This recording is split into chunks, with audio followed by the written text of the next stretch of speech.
What is your purpose, passion, promise? What is your purpose, passion, promise? What is your purpose, passion, promise? You're the daughter of the Most High.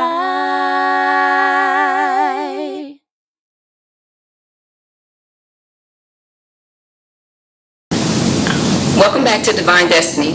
Today we have a great group of women, and we want to sit and talk with you about how are we balancing ministry, family, work, and friends. Not necessarily in that order, but we know that there's a lot of women out there that are looking to find a happy balance in their lives. But at the same time, we want you to know and understand what is it that God has for you. What we may want to do or what we may like may not be what God is calling for us to do. So we have this group of women here today, and we're just going to talk freely, and we're just going to share our hearts of what we feel is important to us and how we balance ministry, family, work, and friends.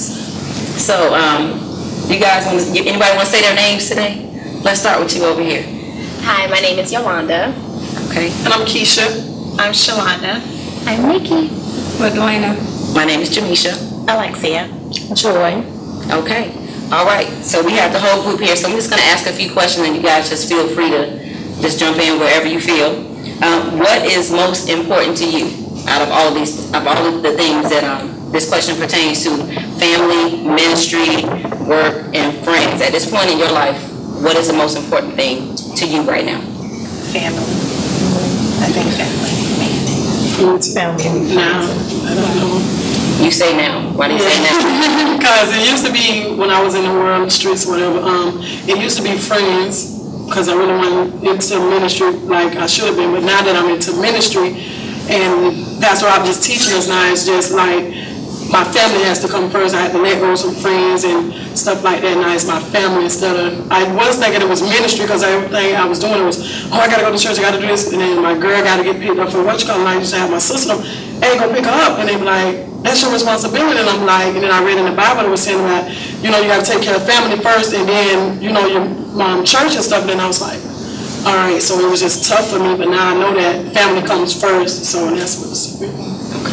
I agree, because we have a very small family and our family is very scattered, so we have a couple of them that moved up here behind me, so now we're kind of close-knit now, and it's more coming up here.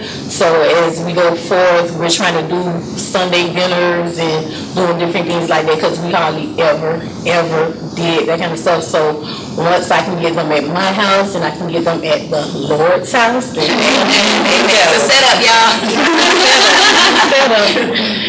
Okay, with me, I want to say, I think family and ministry right now, but back, I'll say a few months ago, well, growing up, my family was never close. We weren't meeting you. It was my first time actually sitting down at the table and eating dinner together.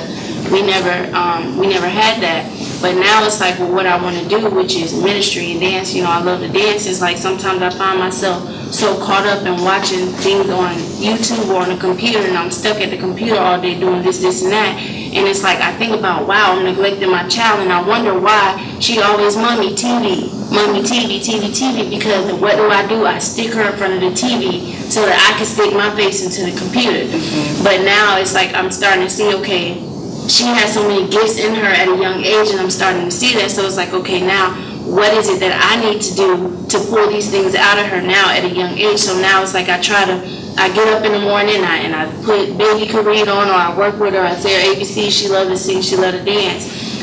All while, okay, once I do that, then it's like, okay, I spend my time with her. Then I can put her in the front of the TV, but put something on educational, put something on that she could learn. Or, my godmother always said, well, she always walking around talking about Wubbsy. Why can't she walk around saying Jesus or Moses or, that sort. So I'm just still learning how to balance what I love to do or what I really want to do with my child. So I think for me, because I'm still trying to determine what needs to be first, more importantly, I know that having God in my life, is the first thing. And I think allowing me to know that God is important will allow me to be able to balance the rest of the things. But the other things, kind of like LaDwayne, I don't have a real close family.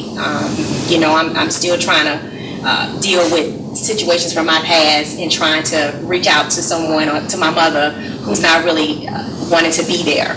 So I'm married and then having married him before I was in the church, and then trying to have him to understand that I have to do this. I'm trying to please God, and I need to have my life right, you know, and then having those confrontations with him. And then on top of that, friends that I used to be friends with, I realized their conversations are not the same anymore. So, you know, that circle is kind of being it's kind of a little smaller. So for me, at one point, it was all important, and I still want it to be important, but now I'm trying to find a happy medium. I'm trying to find a happy medium, and I don't want to place myself in a position where I'm trying to please everyone, when I know ultimately the person that I need to be trying to please is God. So for me, it's all important when you're asking the question. Right now, I can't put, with the exception of ministry, I can't put any other order to the rest of them. I just know that if I can continue to please in God, just trying to just search my heart, just clean my heart and keep it right, I know then that everything else will fall in place. And I don't want to have the attitude, well, because it's not because, you know, I'm married.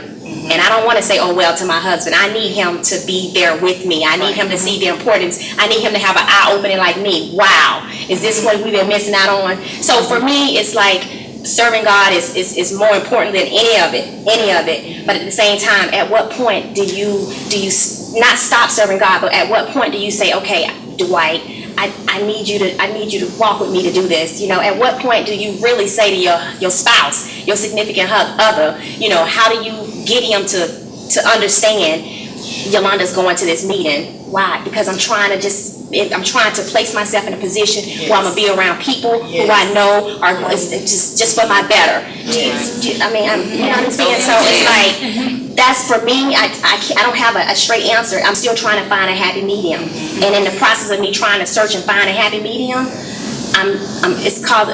there's a lot of turmoil. Yes. But ultimately, I would love to be able to have that family. I would love to be able to sit down. I would love to be able to pick up the phone and call my mother and talk about some things, anything about, man, this is what I did today, versus having to tell my husband, this is what I did today. I would love to have that relationship with my mother, to do that. So for me, I'm trying to find a happy medium with all of it, but more importantly, I think right now is just focusing on God, because I know once I'm right, my heart is right, my life is lined up, and I'm applying the word, then I know, because his word says that he's obligated to do what he say he's going to do. So that's kind of where I stand on that issue. Well, I think that for you, a lot of you pleasing God first, everything else that you desire is going to fall right in line. I think for me, the hard part was my husband was always wanting to go to church from day one, but there was always a difference in where we were in church. And a lot because he works a lot. So a lot of it, I always say, was like recycled word. You know, and he'll call, how was church today? And you give him the word and you give him it, so you feel like you're growing, and I'm not going to say he necessarily is stagnant, but it does make a big difference in where you're going and when you get the word, because my revelation may not be what his revelation was. But I also know too that a lot of times we can't be one to constantly do this and preach to them. All we can do is live, and you know, it'll come. You know, the Bible says that, you know, we do the right thing. He's supposed to save our household. And we just have to stand. And like I always say, you know, you're married now, so you're stuck. So you have no choice, you know, but to just, you know, wait it out, you know, and you sound like you really love your husband and you want him to be the man that God has called him to be, and it's going to happen. Just stay doing exactly what you're doing. Stay doing exactly what you're doing. And even with the friends, I always say, you know, I had a lot of friends, I can't necessarily say friends, I would say associates, you know, people that before I got saved, but you don't even have to worry about it. They will kind of go on because like you said, the conversations change, different things change, like Keisha was saying, conversations change. But if your desire in your heart is to have godly friends, he will give you godly friends. You know, the Bible says that we show ourselves friendly. Well, that's what you do. It's like reaping, sowing and reaping. You know, you sow it and you reap it. That's what you get. You know, and people that will just love you and care about you and not looking at you to see what they can get from you or to get all your business and take it over here and over there, but people that will genuinely love you and see the giftings and talents and then want you to go to the next level, and I hate on you because you're going to the next level because God is blessing you. You know, they saying them girls, we rub up on you and you're saying, and that's what it's